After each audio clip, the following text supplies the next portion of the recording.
Thank you for that lovely introduction. I was lucky enough to meet Narendra Bhai Modi last year. And speaking of biogs and introductions, I said to him, you don't need to know anything about my background. I'm not going to tell you my background. All I will tell you is that my family hails from a small village in Gujarat called Karamsad. And he recognized the name immediately because it is the village of Sardar Patel. So despite all of those things that you've mentioned about me, all I will tell you is, all you need to know about me is that I come from a small village in Gujarat called Karamsad. I said last year at the World Economic Hindu Forum, it is good that we're talking about wealth and wealth creation because I am the richest man in the world. And you will recall why I said I was the richest man in the world. Indeed, all of you in this room, your excellencies, all of you, our excellencies, are the richest men and women in the world because you were all born Hindu.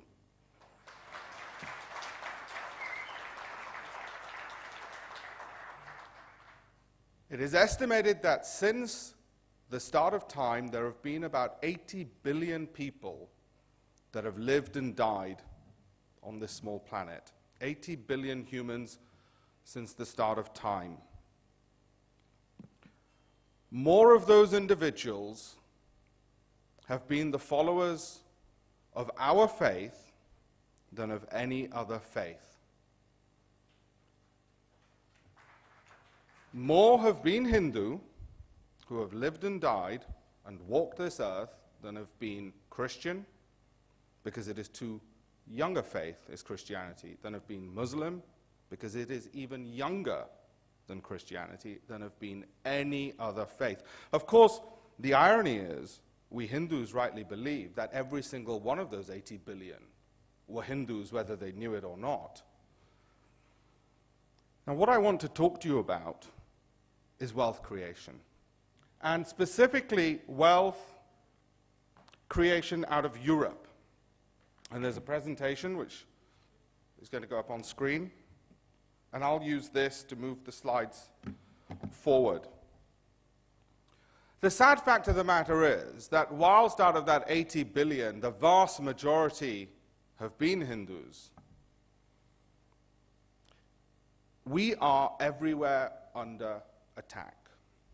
I'm not overstating that. I am not trying to put fear in the hearts of anybody in this room. My job is to put hope in the hearts of everybody in this room. But we are everywhere under attack.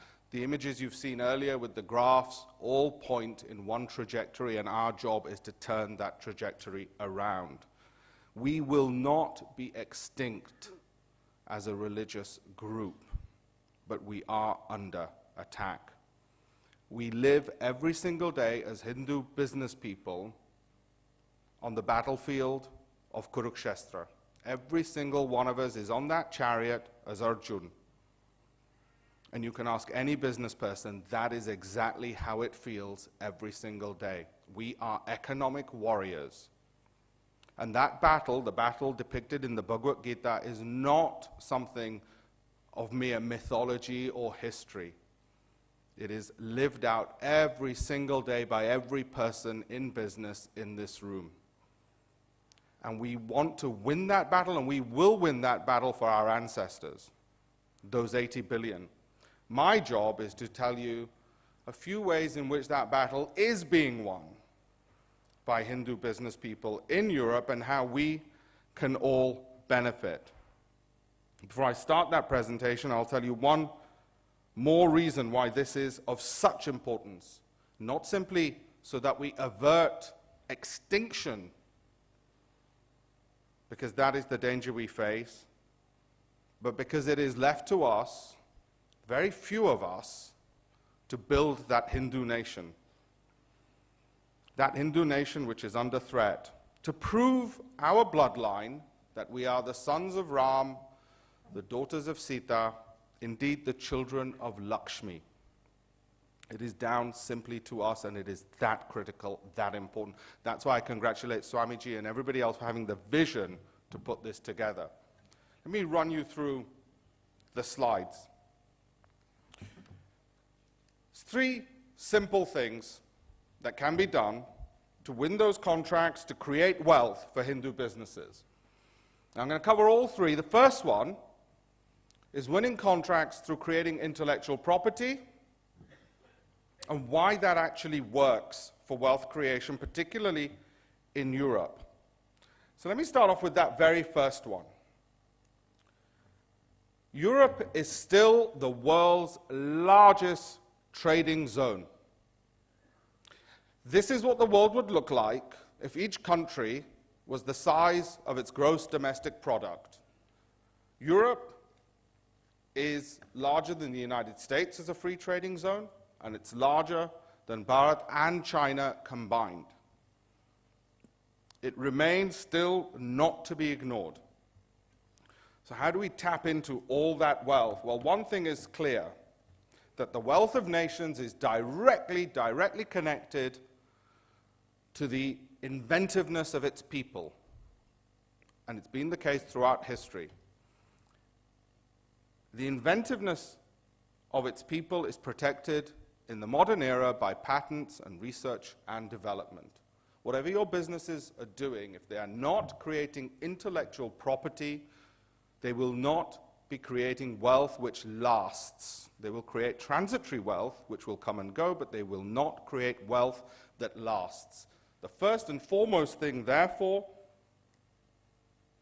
is to find out how to win those contracts by, first of all, creating the intellectual property and protecting it. My company in the hedge fund business, we have programmers who create intellectual property for us. It's a hell of a lot cheaper than buying real property, and it's a lot more lucrative. We patent it, or we copyright it, or we just simply keep it confidential. Coca-Cola recipe is just simply kept confidential. It's not even patented. The richest, wealthiest companies in the world create the intellectual property. They move their business beyond just service, beyond even just products and commodities. They look to protect their territory. And that means, and each major government in Europe has them, and we in Britain, and I'm speaking here as a representative of the British government as well, because I have a role with the UK government in bringing inward investment into the United Kingdom. We have intellectual property office websites where we help you create that intellectual property and protect it. From there, you can license it and sell it and keep on selling the same product over and over again without having the costs which are incurred by other businesses which don't protect intellectual property. We have failed far too long as Hindus to protect what is ours and what we create. Far too long have we created it for others to make the money from our labor. And that's why when you look at the GDP of Bharat as a share of the rest of the world, it is not that we didn't have the swords or the courage, is that we were unable to protect the property that was ours. Now let's use their way, use the legal mechanisms to protect our property and create it. Because I tell you, in a world where intellectual property is what builds empires, there is nowhere on earth where you will find a greater collection of intellectuals, of brainpower, than you will find in Bharat. Nowhere in the world.